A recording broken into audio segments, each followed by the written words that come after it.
The Science of Mind, a complete course of lessons in the science of mind and spirit.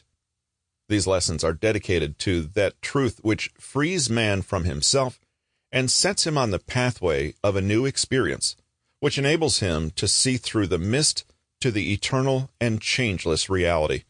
Written by Ernest S. Holmes, narrated by Russell Newton. Forward.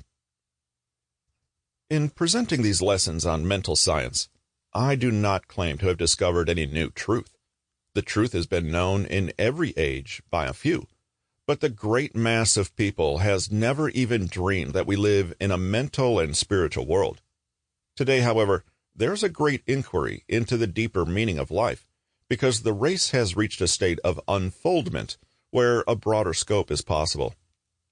These lessons are an attempt to put into the spoken word and into print some of those great truths known to the enlightened of all ages.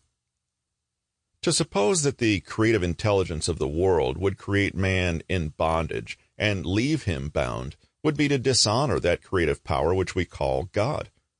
On the other hand, to suppose that God could make man as an individual without leaving him to discover himself would be to suppose an impossibility. Individuality must be spontaneous and can never be automatic. The seed of freedom must be hid within the shell of the human. But, like the prodigal of old, man must make the great discovery for himself.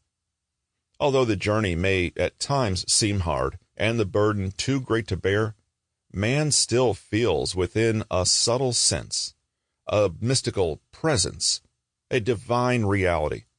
Thus, the inherent nature of himself is forever seeking to express itself in terms of freedom. We will do well to listen to this inner voice, for it tells us of a life wonderful in its scope, of a love beyond our fondest dreams, of a freedom which the soul craves. But the great love of the universe must be one with the great law of its own being, and we must approach love through the law. This, then, is the teaching, love and law. As the love of God is perfect, so the law of God is also perfect. We must understand both. Who hath ears to hear, let him hear. I wish to express my appreciation to the authors whose names are mentioned following the different lessons in this course of instruction, as well as to many others whose names are not mentioned. The truth comes to us from all sources, and our understanding of it is the result of the time, thought, and... Sample complete. Ready to continue?